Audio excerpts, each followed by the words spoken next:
Well, this shows we have 11 listeners, so I'll about to screw something up. We'll see.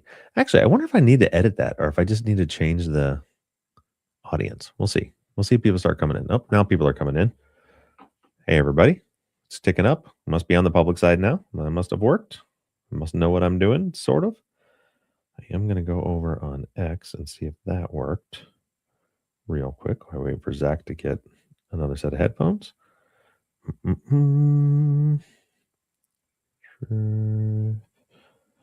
and Justice says we're live. Repost. Can I quote that? Quote. Join live while we record this week's follow up. Right. All right, I'm back. With tiny headphones. Tiny headphones. What happened to the AirPods? You used to wear AirPods. Mannix has stole them. Oh, that son of a gun. Son of a jerk. You're the jerk. I like the Beats better, to be honest. For me. I can't get in. A couple years ago, I bought, last year, I was traveling somewhere and I had time to go to the gym but I didn't have my AirPods with me. And it was driving me crazy. And so I was going to go buy, but I was like, that's stupid for me to buy another pair of AirPods. So I was like, oh, I'll get the AirPod Maxes. Those are the over the ear ones. I was like, because that's different. And I can wear those when I'm mowing the lawn or doing stuff. So I convinced myself because they're different, there's a different purpose. So it's okay for me to buy another pair instead of buying another pair of the exact same thing that I already had. Yeah. And man, I just don't, I cannot, they drive me insane having stuff over the top of my ears. Weirdly, I was just talking about this with Dr. Amy Schlossberg yesterday when I was interviewing her. She'll be on Sunday's episode. We were both talking about how we, in recording, I can't do the in-ear things because I have some really nice monitor headphones that are that plug into your ears so that when I'm doing video, I don't have the big stupid headphones on and they drive me insane. But if I'm at the gym or I'm out doing something, I can't stand it's first it's oh, this is so comfortable. And then within a couple of minutes, I'm my ears are sweating and I hate this. So I'm the other way. If I have something in my ear and I start working out, they're always falling out and they don't stay right. Oh, so I'd much rather have I do have dumb ears. I have big, dumb ears. My cousin has a problem. He says he has narrow ear holes. He can never get them because they got all the different sizes. He's even the smallest size won't fit into his ear hole. I just have big, dumb ears. That's my problem. Well, I will tell you this: those tiny little headphones look a little silly on your big head. Yeah, these are I don't know. These aren't the ones I had on are the Pros, the Beat Pros or whatever, and these are just the Beats, the basic Beats. Yeah, I like those a whole lot better. They're bigger. You sound better. And Teresa also said that you sound much better now. Well, good. That could have been with the battery dying on those. Yeah. The other ones still have. Sorry, go ahead. The other ones have the transparency mode though. Yeah, and I can hear myself. Where these don't. These are normal headphones. Off, can't you? Not on these. On the other one, can't you turn the transparency off? Yeah, you can do completely noise canceling, normal, or transparency. Yeah. But for an instance like this, I like it because I can hear myself. Oh, gotcha. Yeah. Where right now I'm muted. Yeah, I actually have a pair of that. Are yours because I have a pair of Beats from a long time ago that are the bigger ones that fully cover your ears. But I feel like they were bigger than what you were wearing earlier. Maybe it's because they're older. They were more oval shaped. Yeah, these are these cover my whole ear though. I mean, these don't. I mean, these kind of do, but just barely. But the ones I had on a minute ago. Yeah, I had those, and those really made my head sweat. And so I thought the Air Max ones would be better. They're not better. They are more comfortable, but they still, man, they just. I wear them when I'm mowing the grass or when I'm on an airplane, because it does. If I have AirPods in for a long time, it will start to bother my ears if they're in for a really long time. But yeah, this is a riveting conversation. Yeah, it is. We could start the podcast if you wanted to. Yeah. I think the Twitter thing worked this time. because there's like Did it? 60 some people here. Yeah, I put it out on. So hopefully, I think we should be able to see. If you guys are watching on X, give us some comments here. Let's see where everybody's at. Ahoy, Devin. I hope your trip was nice. They were gone. They were tripping it up. They were vacationing it up. I don't know where they went. I can't we didn't remember. even talk about what I did on I went skydiving. I forgot about that. I mean, I saw the pictures. I forgot you went skydiving. And I wonder if I can real quick throw this up on here. Let me see if I can find because we got time. This will be a long podcast. Where is it? Yeah, they gave us video. Which one was me? That's Parker. I think this one is me here. If I can send it to the Studio Mac, I think I can load it in here. Yeah, it was cool. Yeah, I totally forgot the whole thing because there was something else I want to talk about too. That's fine. We'll talk about here in a minute. Let me see if I can get this to pop into here. Can I load more? I think I can drop that in there. File must be MP4. Oh, come on. I can still make it while I'm doing this real quick. I'll tell you. So we went to Chicago to do this, and we took the Amtrak, which is cool because one, I just hate driving in Chicago. Mm-hmm. And two, Parker had never been on a train. I'm like, well, let's take the train then. We'll do that. That'll be fun. Is that gonna? Yeah, that'll work. Yeah. So we took the train, which was super cool. It took us right to downtown. Sorry, I'm doing two things at once. Movie. Okay, I'm gonna export that. Look at me multitasking. Not very well, actually, because I stop talking every time I do it. Where'd you get on the Amtrak? The Niles? Right now, dude, it was so convenient. I mean, I fucking hate driving in Chicago. And it was like, we drove 10 minutes to the train station, hopped on the train, took us right to downtown Chicago, took us to Union Station. And then it was like 2 miles and it was kind of cold, but like we just walked. We were there like 2 hours early. So we just, took an hour and walked up there, stopped at a Starbucks to warm up on the way. That was super cool. As soon as it's done loading, I'll show the people that are watching the video of me doing it. And then we came back, and then so this is the interesting part of the story. So I am, I generally I don't eat shitty food in general. I don't eat pizza. I don't eat any of that crap. But I love not crap. It's actually delicious. But I'm just being very very particular about what I'm eating right now. But I love Giordano's pizza, like my favorite pizza in the whole world in downtown Chicago. So I'm like, we're just going to plan for it. We're going to make the decision. We're going to go to Giordano's after we're done with the skydiving. We're waiting on the train and get a pizza. And I was so excited. And we got there and I was like, I'm not even fucking around.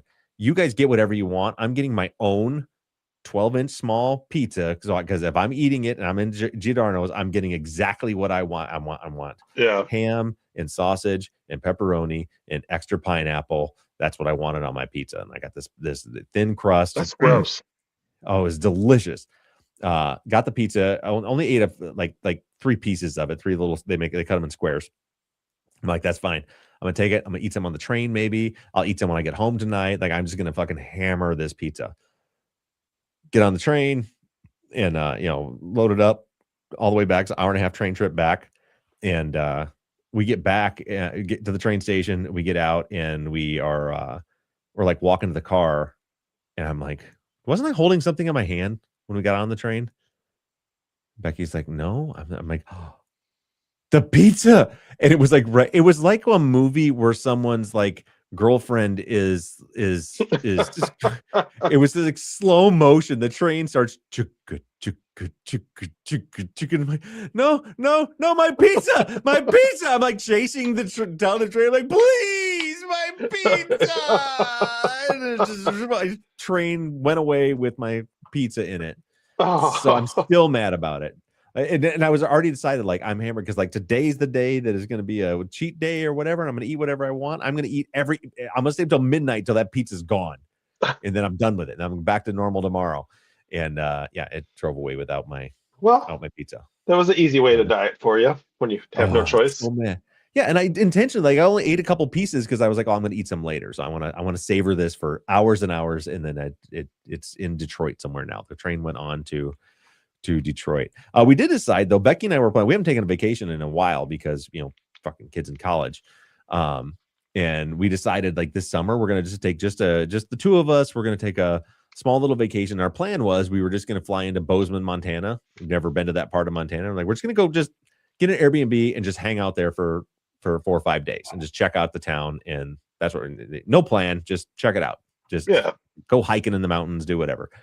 Then we're on the train and we're like, man, this is really cool. And then we were looking at like the different routes, and there's a route that goes from Chicago way up like almost to the Canadian border and then goes all the way across Minnesota, North Dakota, Montana, Idaho, all the way it goes all the way to the coast. Like you can actually take it into Seattle and then take a little jumper up to Vancouver from there. And we started like researching, and we're like, what if instead of like going on a plane to Montana, what if we just get a sleeper car and just ride the train all the way to Seattle? And so I think that's what we're going to do. I don't think that's going to be what you hope it's going to be. Well, so we're going to schedule. I haven't like gone through the planning yet, but like we're going to schedule stops, right? So like we're going to, I think we looked at like there's like Whitehall or Whitehead or somewhere in Montana. So it'll be like the first leg will be like 36 hours. And there's a dining car and a lounge, and we'll have like a bedroom sleeper, and then we'll get out and we'll spend like a day there, and then get back on the train, and then go to Leavenworth, I think, Washington. And that was like a cool little mountain town that we'll stay a day there, and then we'll take it in Seattle, spend a day or two in Seattle, and then take the train all the way back. And we're going to ride the rails. I remember my sister, I don't remember when it was, but my sister was going to nationals for gymnastics, and it was like in San Jose, and my mom was afraid to fly that year. Well, like she had never flown before, she was afraid to fly, and they took the train to San Jose and back for nationals. And by the time they went anywhere else again, she's like, I'm just gonna fly. I'm gonna suck it up and fly. Oh yeah, I would not do it in like the seats we were in. Like just like a regular seat. It'd be like sitting on I mean, you can move around more than in a plane, but like a plane. But like if I have a bedroom that has they have like a bathroom and a shower in them, and like a futon that folds into a bed, and you can move around a little bit. I don't know. It'd be a cool experience. It's cheaper than our other plan. I mean, probably. Especially now. Yeah. I just feel awesome like buying a diesel truck, and then diesel goes up to $550 a gallon.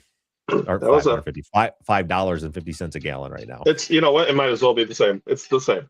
Oh, it's ridiculous. Anyway, we're gonna get to the real show, but first I want to show you guys, for you guys watching on the video, this was me doing indoor skydiving. I'm in there with by the way, so there's an instructor in there with me. Somewhere right around here is when I hurt my back. Did you put this music in? No, they did. Oh, okay. I wish I could figure out a way to do it, but I can't.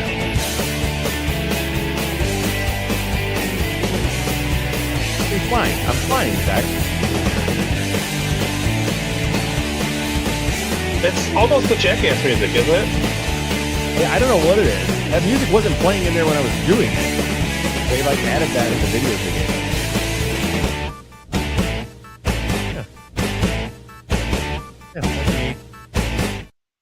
That's me I'm flying. pretty sure if that's not the Jackass like song, that's like they're mimicking the Jackass song to try to be like close without getting in trouble. Yeah. It was pretty cool. Like you went there and they give you some instruction, and then you all sit, and then you go in for like 1 minute, and we did the high flies. Where you saw they like flew me up to the top. They do. You're in there for a minute, and they like get to where you can like get yourself where you're stable, which I was able to do pretty quickly. And then they just fly you around in there, and then you come out and everybody goes through, and then they do a second round. And the second round, instead of like flying up to the top, they have you like show you how to like use your hands to like turn and spin around. Nice. And I guess if you do it more and more, then they make it like you move up in levels. So like you can do like different tricks and stuff. I think at some point you can even go in without the instructor. I don't know. I wasn't about to because I thought it was. How long did you get to like be in the 2 minutes of Shaft. like 1 minute and then 1 minute again. Okay. That was it. Yeah, and that's like $125 or something to do. And then they try to upsell you. They already, when you buy the tickets to make the reservations, it's like the best package is for $125. You get 2 flights and da da da. And then okay, well, I'll do that if that's the best one. That makes sense. And then they're like, for another $20 per person, they'll do the high flight where you can fly all the way up to the top of the tunnel. I'm like, well, we better do that. It's only $20. And then for $25, we'll give you all the videos and pictures of it too. And okay, so we'll do that. And so we do all that. And so they've convinced you have the best package in the world. And you walk in, they're like, in 1 minute, there's a good chance you won't be able to get stabilized and you won't be able to fly all the way up to the top. So, for another $64 each, you can get 3-minute and 20-second rounds to go, which I did. I'm like, so another $200? No, because there was 3, because Becky and Parker did it too. But anyway, we should start the show. But yeah, so like I did it and it was super fun. And then I woke up the next day and my back was like horribly, my lower back was just wretched. And it was like that for like 3 days afterwards. Like from just like being bent like that, like your back arched so much. You're in the Scorpion. All right. I have a full battery. Okay. And I got an empty memory card. Oh, I got 5 hours and 22 minutes on the memory card. Fantastic. So it's not empty, but we should be good. Cool. So I'm going to end the pregame show for patrons. Thanks, guys. We love you. We'll talk to you guys next week. See you later. Bye, guys. All right. I'm doing great. Well, I haven't screwed anything up. I didn't stop the recording this time, the video. I remember to stop this. I have a full memory card. Are these questions in the order you want them? Yeah, they're fine.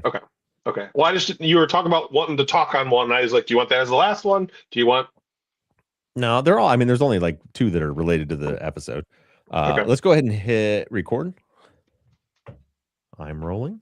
1, 2, 3.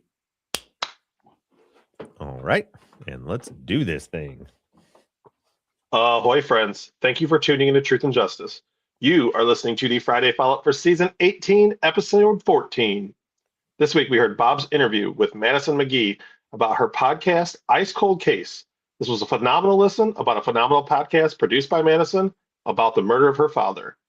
Today, we are sans Janet, but Bob and I are here to dive into all your listener questions and theories. But before we get into that, do we have any housekeeping? I don't think so. Just to let you guys know what we got coming up this week. I told you last week that I was going to be interviewing Dr. Amy Schlossberg and Dr. Megan Sachs from the Women in Crime podcast. Dr. Megan was unable to make it, but I did speak with Dr. Amy yesterday, and we had an awesome conversation. So that episode is going to be coming up on Sunday. And also found out. So, do you remember when I had the guys from the Notre Dame Exoneration Clinic on? Yeah, like a week ago. Well, I guess it was like a week for us, but I don't know when you actually interviewed them. Probably a couple weeks. Yeah. So they were talking about some of the Dr. Goulet or Professor Goulet was talking about how one of the things they've done lately is they're really trying to work on like the re-entry program and helping transition exonerees when they get out. So I'm talking to Dr. Amy. You guys will hear this on the podcast. So I don't want to give too much of it away, but that was her. They hired her to be at Notre Dame That's awesome. to start that program. And, how silly is that? Yeah, and she's like, wait, are you close enough? I'm like, it's 10 minutes away from my house. I'm like, I'm right here. So her and Dr. Amy are going to be at Notre Dame Friday, like the day this airs. So we're hoping that if she doesn't have other engagements through the evening, we're hoping to actually catch up and hang out while they're here. But it was like, she's like, I had no idea. She's like, I'm there all the time. I would have looked you up if she always, people who are from Michigan, they think Detroit or Lansing. I'm like, no, I'm like, me in particular, I'm barely in Michigan. I'm like barely in Michigan. Yeah, like I go for a jog and I'm in Indiana. Like it's you probably grocery shop in Indiana, don't you? Yeah. That's what I thought. We did when we lived there. Yeah, my closest grocery store is in Indiana. That's what I thought. Yeah, so that's the only housekeeping. I know everybody keeps asking about West Memphis 3, dude. I am right there. It's driving me insane. I have no idea what's going on. I have no clue what's going on. We have got I know we don't have any results yet. That's all I know so far. Yeah, I really hope something comes out of this, especially with all this waiting. I'm kind of terrified, with all this waiting. I mean, we played this waiting game for 20 years now, but I really hope that something comes out of this. Yeah, about 33 years it's been going on, right? Well, I And know, but I just mean like in general for like the since it's been brought to like the mainstream, it's been 20 yeah, years, like it's yep, yeah, and it's and man, it's like you play all these mental mind. I'm like, did they get the results and there was just nothing, and that's why we haven't heard anything?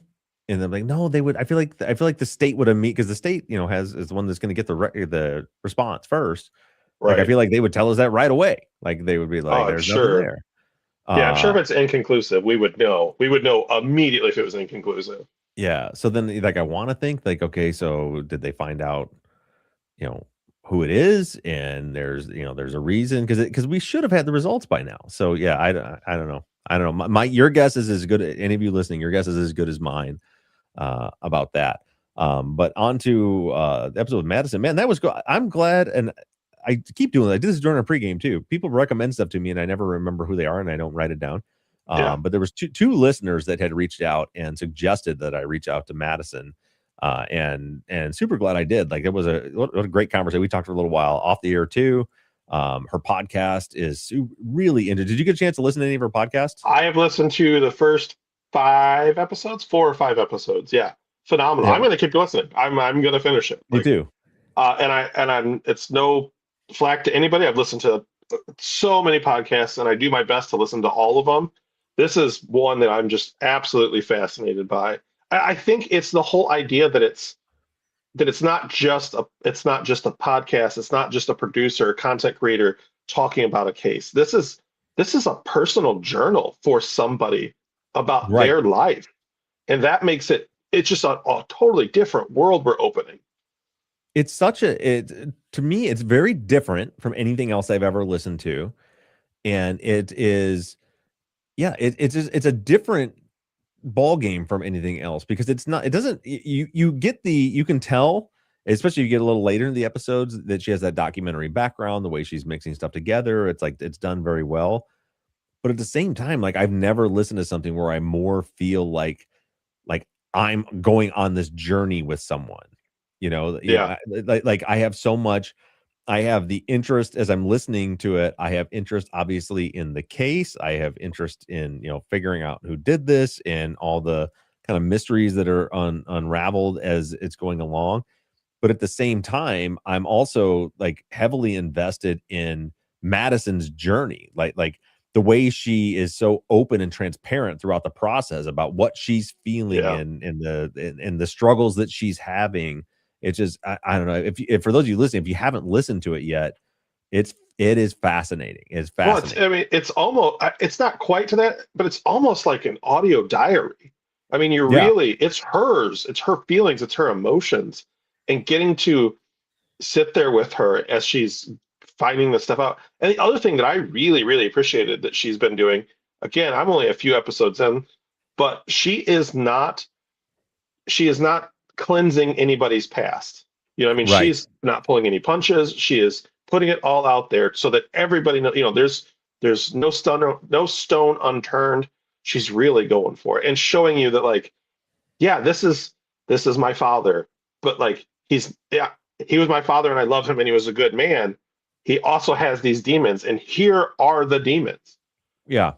It would have been so easy for her to do what I think a lot of like creators do to, kind of sanitize them or to, you brush on like he had a troubled past, but, what do they always say, a smile that lights up a room, that type of Yeah. thing. And she's just very brutally honest. And there's like all these layers to it too, because it's like she didn't have that close of a relationship with her dad.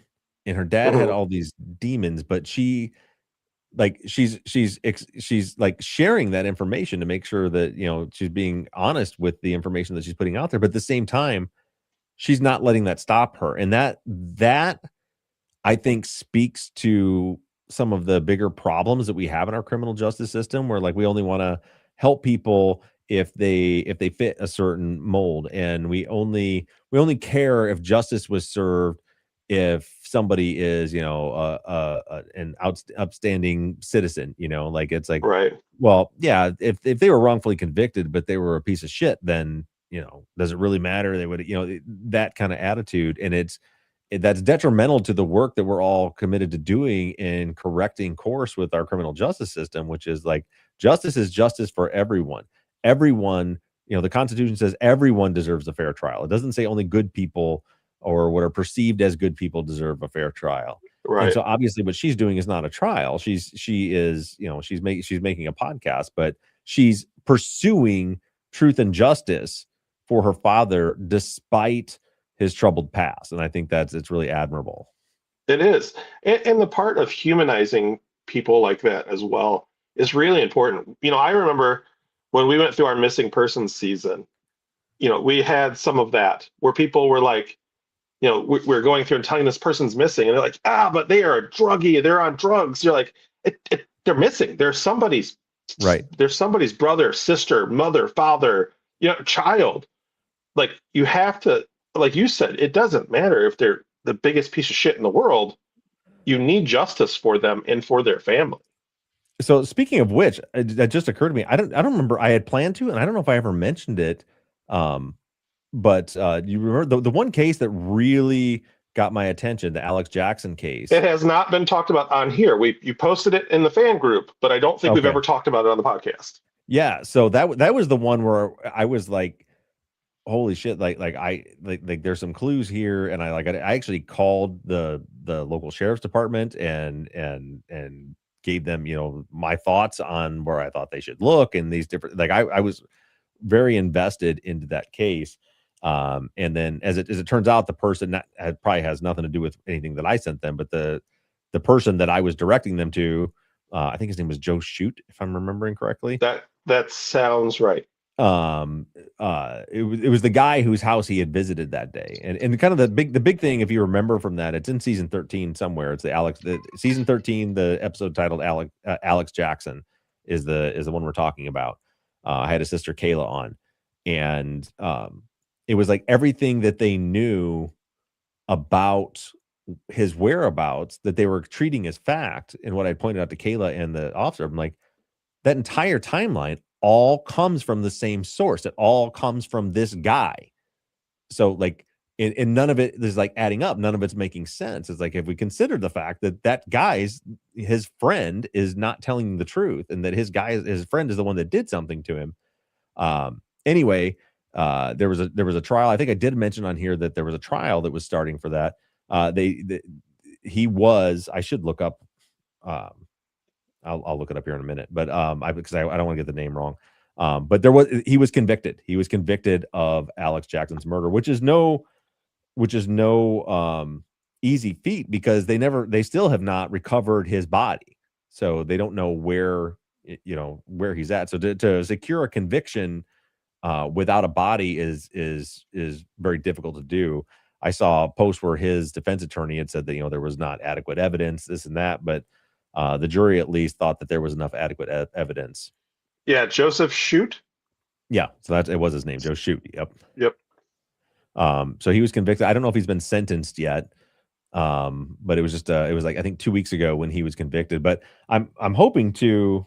I didn't want to do it right because I know there's a lot of emotions going on right now, so I've been waiting a little bit. But I want to try to get Kayla back on the show.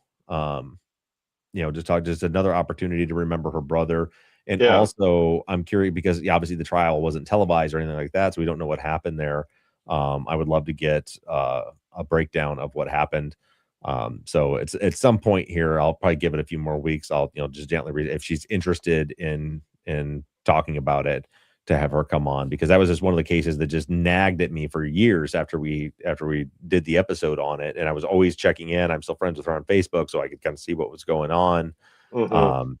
And saw there was an arrest made, then saw there was finally a trial and a conviction. So seemingly there was justice was served in that case. Although the family still doesn't have his remains, which is unfortunate. Well, that is unfortunate. That's really unfortunate. Wow. Yeah, and I'm sure there's something. I'm guessing usually in situations like that, the prosecutor will be like offering a deal, like, we'll give you a reduced sentence if you tell us where the body is, or something like that. So that's why I was asking I was wondering if the sentencing has been done, because obviously he rejected any deal like that prior to trial. Yeah. But sometimes you'll see like a last minute deal on sentencing come up, where they're like, okay, well, the jig's up now. I've been convicted. I don't know if he's facing life or if he's facing, if there's capital punishment. And I already closed the article, so was it New Hampshire? It was yeah, somewhere over. it was in New England. I can't remember exactly. It's been so long, I can't remember exactly. And I just closed the article because I'm a big old dum dum. But that's what I do. That's all right. I'm looking up.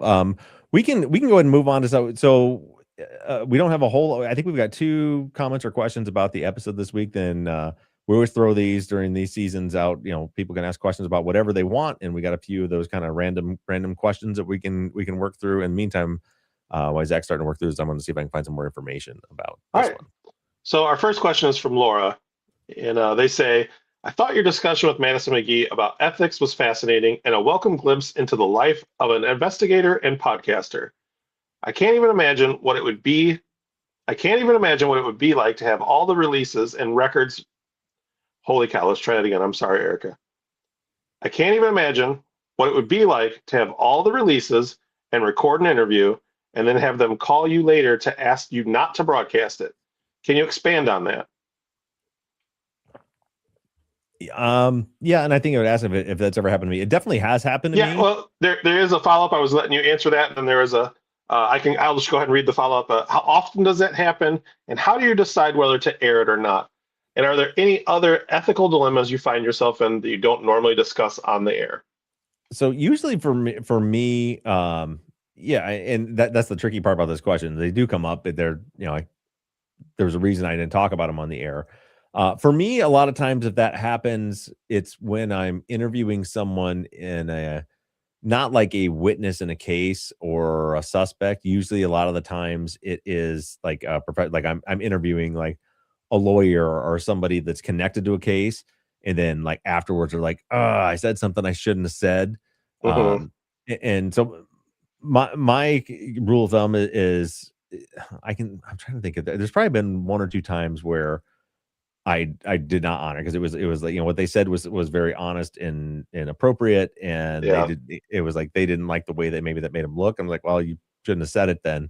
But the ethical dilemma comes in, and I think we touched on this a little bit in our conversation, is that when you're agreeing to do an interview with someone, in a journalistic capacity, you don't get to put the toothpaste back in the tube, right? So like if if someone says, "Hey, I want to do a story about you, can I do an interview?"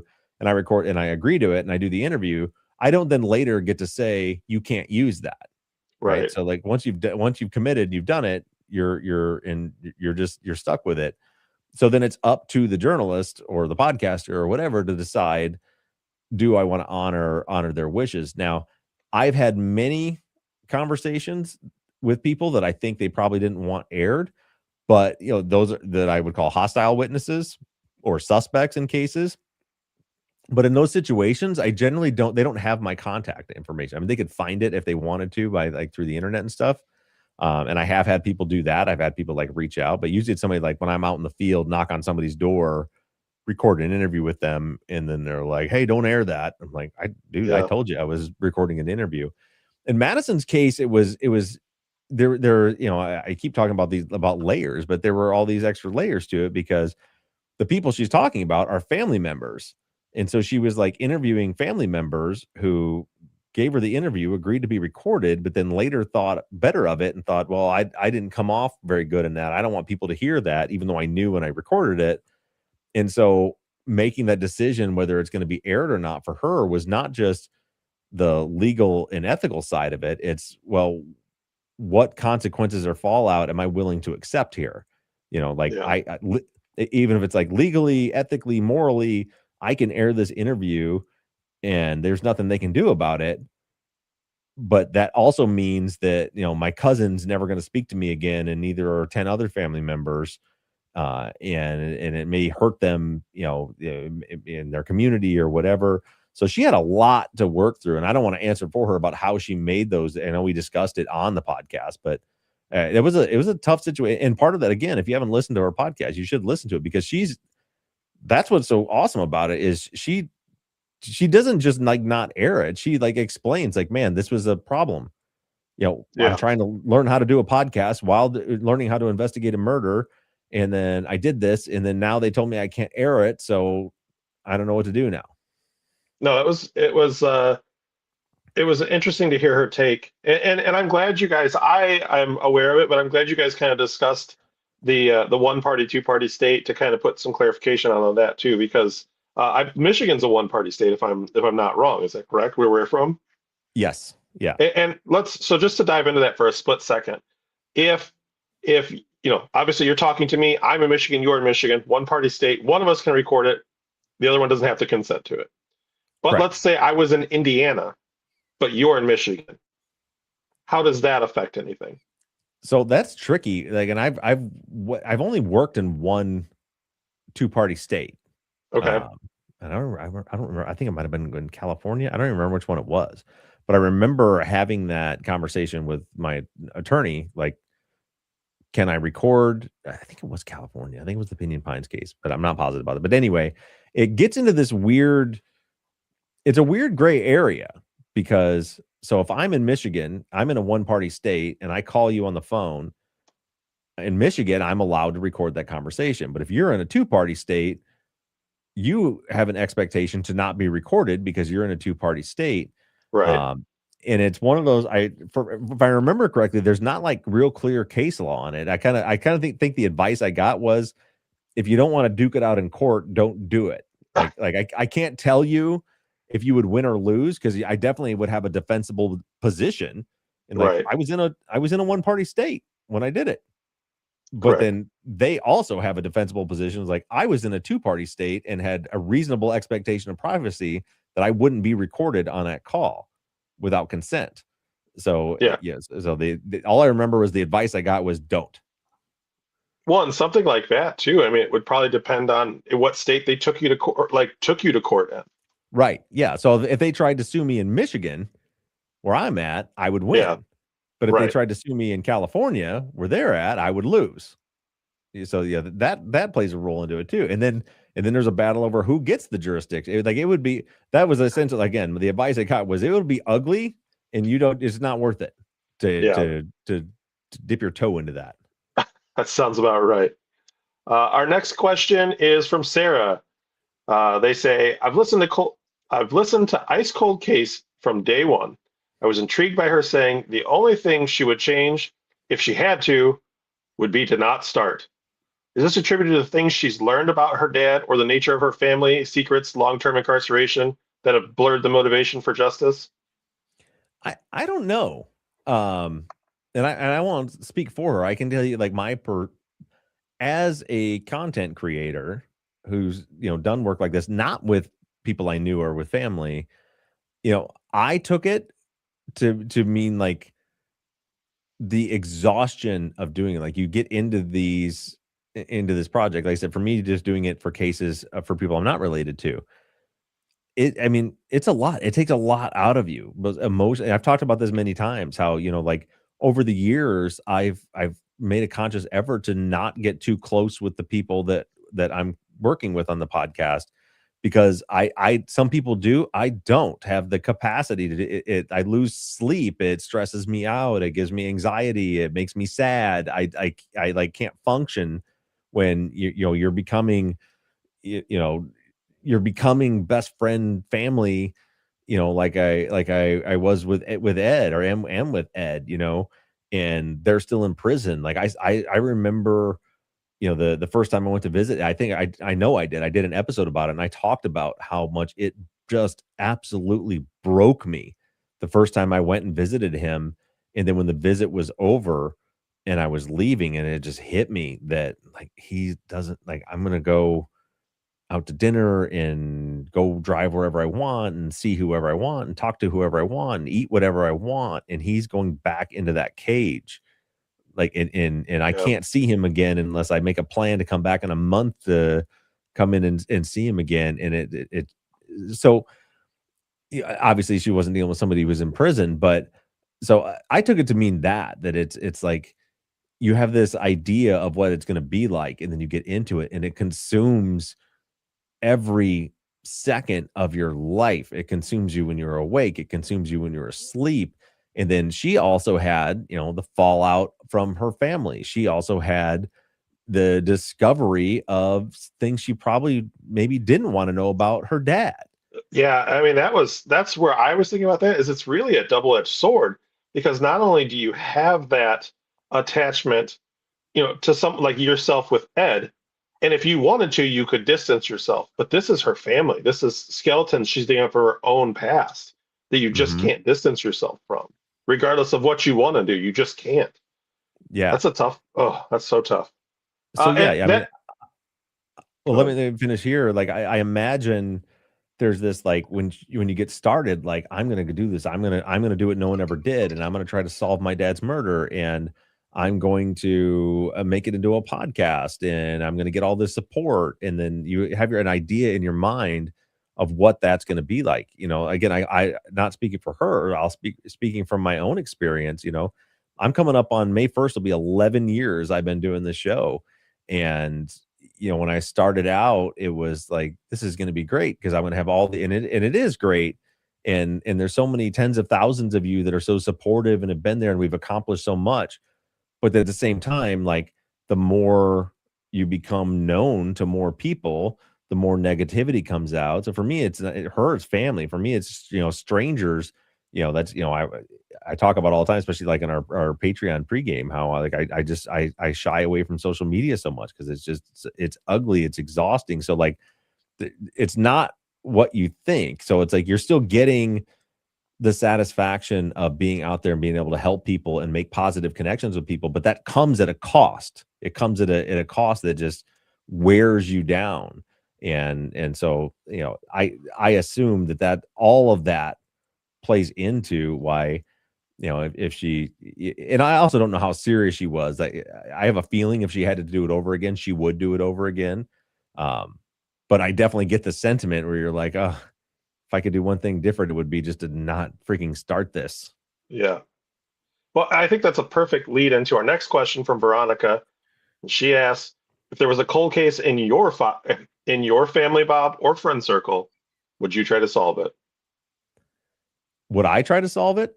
Yeah. Yeah, 100%. I don't think that's what the question asked, though. It says if there was a cold case in your family or friendship circle, would you try to solve it?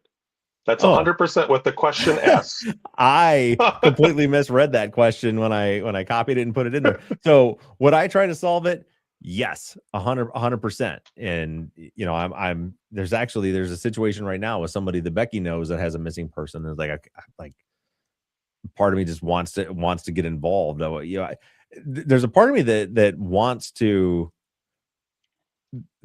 be able to do this work, but in private sometimes. Like I said, I don't get me wrong. I love doing it on the podcast. I love the community we built. I love all of that.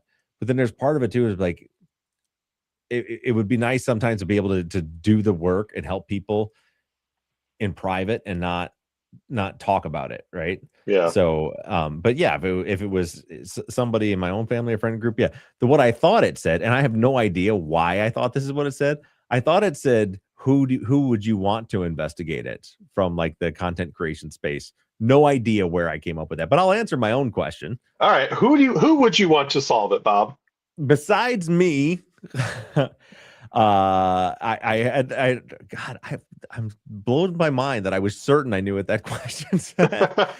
But because I thought a lot about it, and I was like, I think if I was going to pick somebody that I know, like from this space, to like work on solving a cold case for a loved one of mine, I think I would go with Susan Simpson. Hmm. Um, I and would and say not just David Ridgen. That was mine. Go ahead.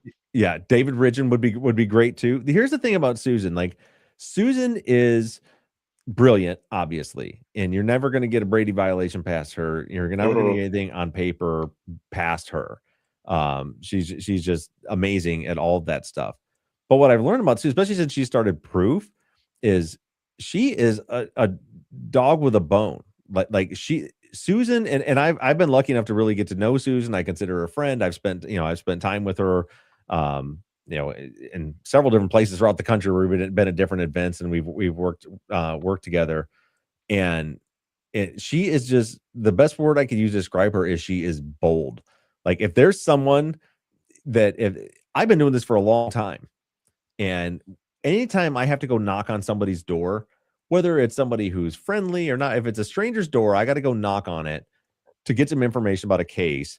The anxiety that boils up in me it's what you feel. Like people think, like people ask me this that I work with, in my other job. They're like, "How do you do it? Like, how does that would scare the shit out of me?" It does scare the shit out of me, but I just push Yeah. through it. But Susan, if she has that feeling, she doesn't show it. She's just like, "Oh, we need to go knock on a stranger's door that might be a murderer." like she's just doing it. So I think if I had to choose, I would say Susan, because of her brilliant mind, her attention to detail, and her boldness. That's the answer to the question that no one asked. Yeah, that's a good one. I don't know how you got that, but that's a good one. I even was read so it like sure, two or but I three corrected times. you. I corrected you. Like, no, Zach, you read that wrong. Well, and listen, I wouldn't put it past me to read it wrong. So, so that kind of wraps up some of these generic questions for this podcast. Now, this kind of, it wraps up the Erica. I'm so sorry. This kind of wraps up the questions for the podcast we just listened to. The next few questions we have are more generic. So, you want to get into those? Yeah. Amy says, my youngest turns 18 today.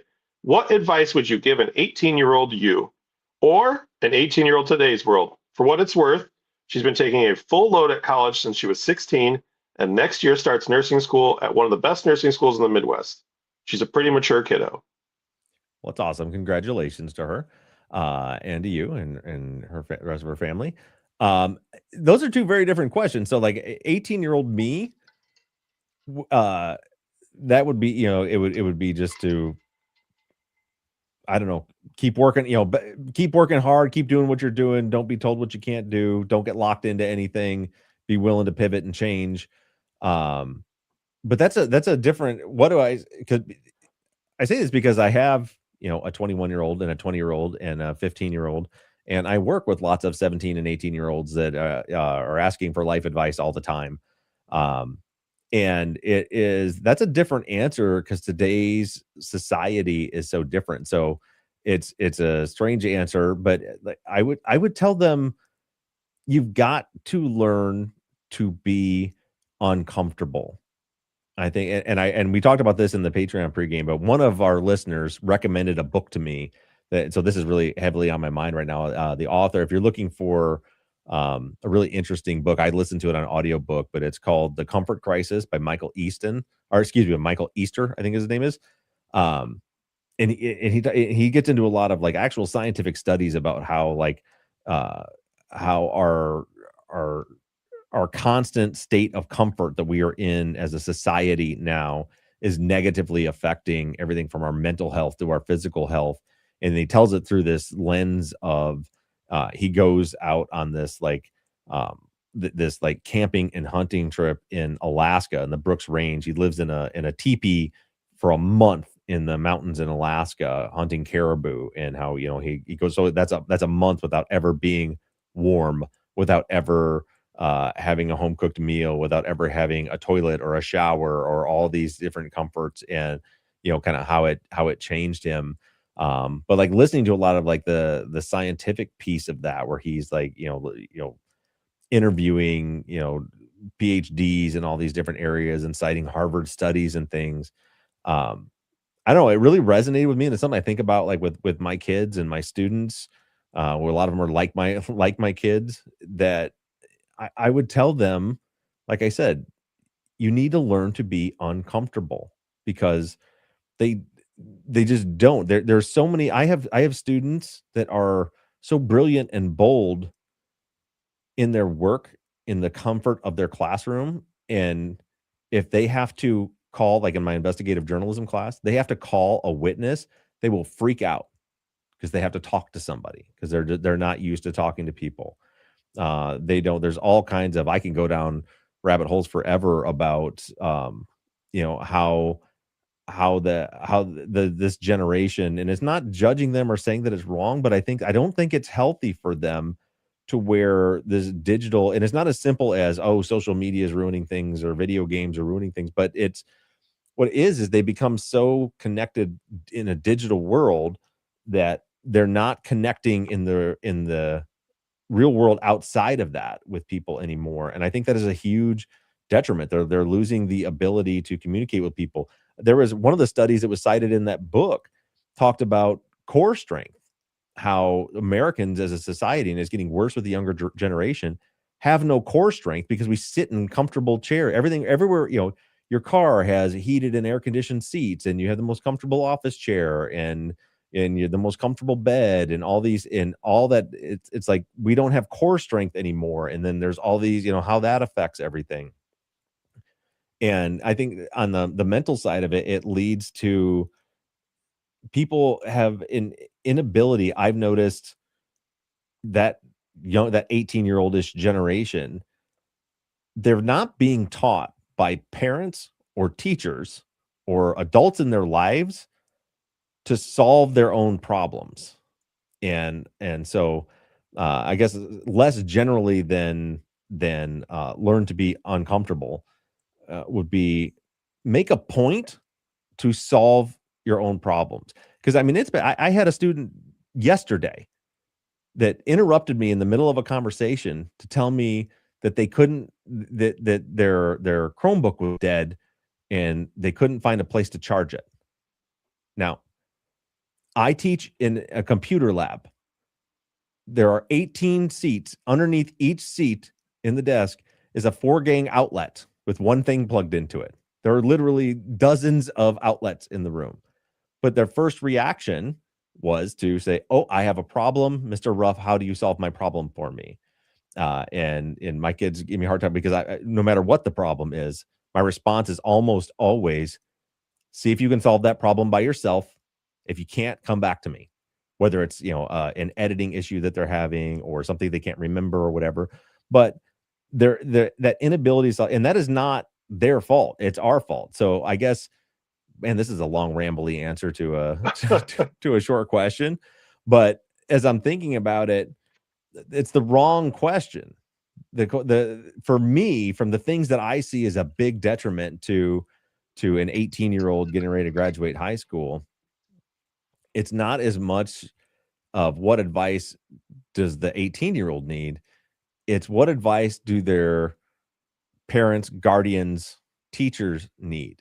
And my advice to them would be, let them make mistakes, let them solve problems, hold them accountable to things like deadlines. And I think that is going to serve them better in life. We're training 18-year-olds to be very intelligent when it comes to what we would used to call book smarts. But are they ready to go? Stop training kids to be the best kids and start training kids to be the best adults, because that's supposed to be our goal. And there's some advice that no one asked for from me. Ready? Here comes mine. Mine's Okay. real simple. Stop getting your damn hands and neck and face tattooed when you're 18. You don't know any better. Well, you're doing it to him. I don't. I Yeah. don't. Tattooers, stop tattooing 18-year-olds' See? hands, The adults. necks, and faces for a dime. I almost cussed the big F-bomb on there. Yeah, right. That's very good. That's very good advice. Yeah, I don't. I have kids come to me all the time, and I will absolutely not do it. I'm not ruining your life for a few dollars because Yeah. you're not mature enough to understand it's a bad decision. And I'm not dogging these kids. They don't understand. They have no real world experience. And I'm a big hypocrite, right? I have my hands tattooed. I've tattooed for 22 years. Like Yeah. that is my career. Yeah, you're a tattoo artist. It's probably okay for you to have your hands tattooed. Right. But I have kids. We have a mutual friend's kid that asked me to tattoo his hand the other day, and I said, no, absolutely No way. not. Like you have no idea what you're doing in life right now, what you're going to do in life in the next 10 years. I'm not ruining your life because you want a cool little thing. Like it's Yeah. not worth it. Well, the Tell your problem is kids to not do it. now the problem is they all go on Amazon and buy a stick and poke machine and they do it in their basements. I know. I know. I had a student Yeah. that came back from spring break this week and was like, "Mr. Ruff, check it out. I got a tattoo." And this student happened to have, they just turned 18. Mm-hmm. But I'm like, it looked terrible. I didn't say that, but I'm like, where did you have that done? Oh, my friend did it. Yeah. Okay. Good idea. All Good right. idea. We'll move on from this. Sue asks, Bob, what do you intend to do with your private investigator credentials? Good question. I don't know.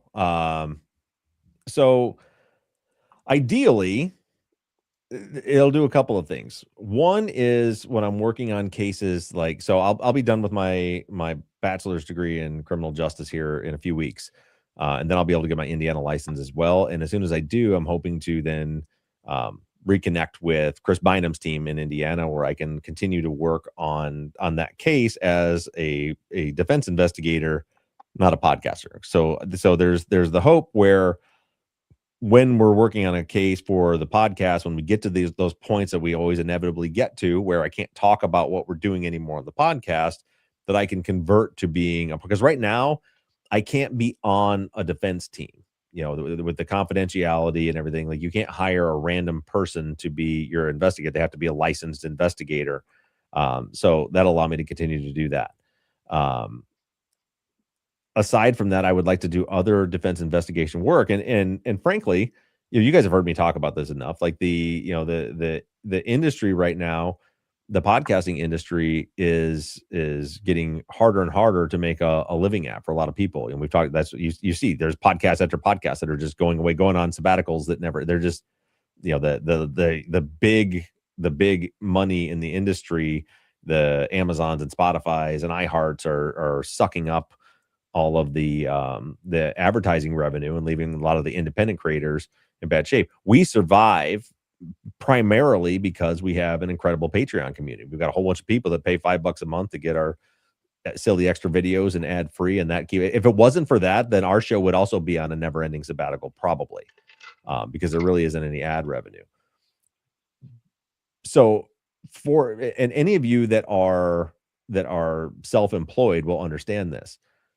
Part of me as a self-employed person for the last 11 years always has a sky is falling mentality, which means even when things are going good, I always have to have a plan B on the back burner. So, part of it is if the podcasting industry ever just completely crumbles and falls apart and there's just no way to make a living on it anymore, then I will have that license, because I love the work that I do. I love working on wrongful convictions. I love the investigative work. I love doing that work, and it's very meaningful and impactful in my life.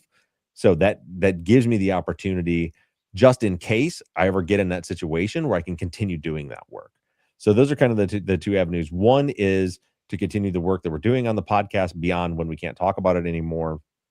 Two is it's kind of a backup plan for me to be able to if something ever happens with the podcast where it just gets to a point where it's unsustainable anymore, then I still have another way to I still have a family to feed, and that's how I can pay the bills. So, but that's a hell of a backup plan for you, because you have said it since the day I've met you, is if for some reason you won the lottery, you won a bunch of money, you never had to work again, you've told me multiple times you would still continue to work, maybe more in privacy, but you would continue to work on stuff like this.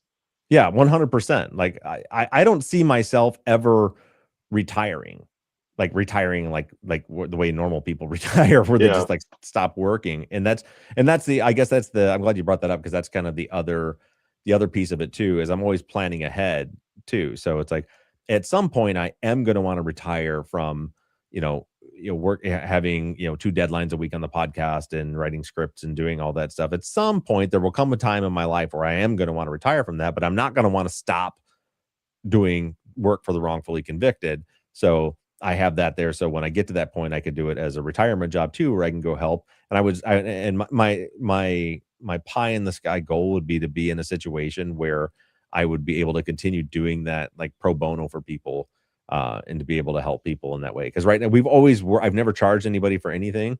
The way it's always been up till now is I'm able to provide these investigative services for these attorneys and people who are wrongfully convicted free of charge, because the advertising for the podcast pays my salary.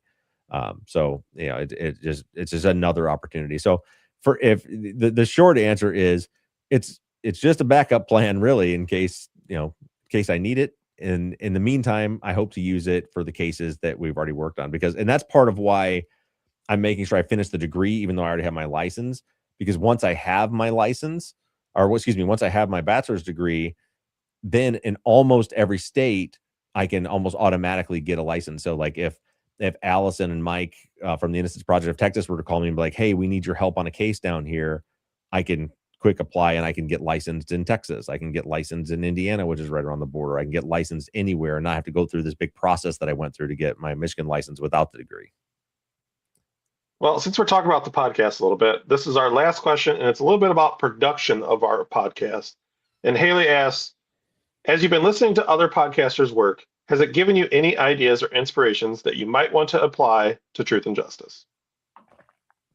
Yeah, I mean, I always get inspiration. You mentioned David Ridgen, and we've talked about this many times before. Like the Someone Knows Something podcast is always been, and there's a new season out right now. I think I haven't listened to it yet.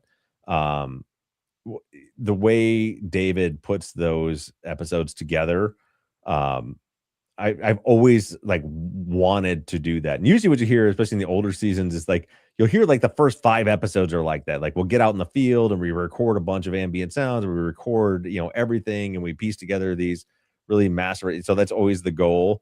But we have, the production team is me and part-time Erica.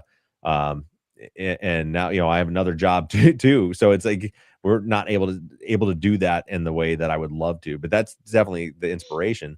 But one thing that I noticed, and I don't want to give too much away from Sunday's episode, but like I just talked about this with Dr. Schlossberg is, some of and Bob Mott is another one that have kind of like taken and started to put the show more on video on YouTube. I want to do that. I'm trying to figure out the space right now. We stream our follow-ups on usually Tuesday nights for people to watch while we're recording the follow-up on YouTube. And then all the other video work we do is exclusive to our patrons, because that's how we're literally paying the bills right now. So I'm trying to figure out where that sweet spot is.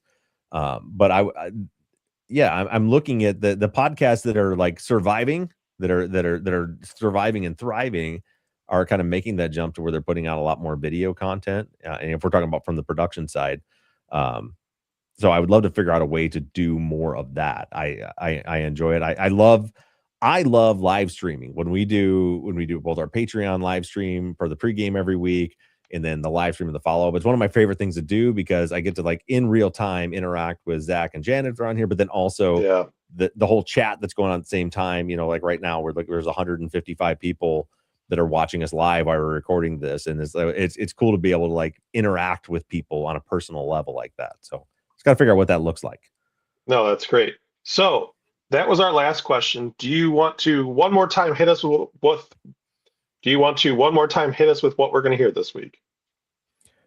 Yeah. Well, we'll go ahead and wrap things up. So yeah, as I said, I have Dr. Amy Schlossberg from the Women in Crime podcast. She joined me. I just recorded that on Monday. Just a great conversation. We're all over the place. We cover everything from problems in the criminal justice system, the work she does, her work she did at the University of Notre Dame exoneration clinic, and the fact that she's going to be 10 minutes away from me on Friday, so I might see her. So yeah, fun conversation. Always like talking to Dr. Amy. That's coming up on Sunday. And with that being said, I think that's all we got, and we'll talk to you guys next week. Bye, guys. All right, we can stop on our audio. Done. Jesus, 9:05. Look at that. See, it's a good thing you didn't come in person, Zach, because now you'd have to drive all the way home at 9:05. I know. See That's how you're already home? Yeah. I was just thinking about that. I'm like, I really enjoy being in person, but I was like, if this is going to be like a 20-minute podcast, then I have to drive an hour to do round trip, Yeah. I don't want to do that. Yep, makes sense. All right, guys. Hey, everybody, thanks for joining. It's crazy when I add us on to X as well, the number of streamers like doubled. Nice. There's 127 people on X right now and 20 on the YouTube channel. Heck yeah, that's awesome. Very cool. Well, for those of you that are watching on X, thanks for joining us. Come back and we'll be here again next week, probably. Next week is the week the following week, the 20th is when we got to do it on a Monday. Okay. The 27th, I won't be available. Okay. The following, Michelle has to go to Virginia, so I have to take Sagan to practice and pick Maddox up from driver's ed Well, and take him to driver's ed and pick him up from driver's ed and practice all that night. So more stuff to do than sitting on a podcast all night. Yep. So it'll be good. So next week's I think is normal. The following week will be Monday. The next week there'll be no Zach, so we'll make fun of him and give him some sort of weird ailment.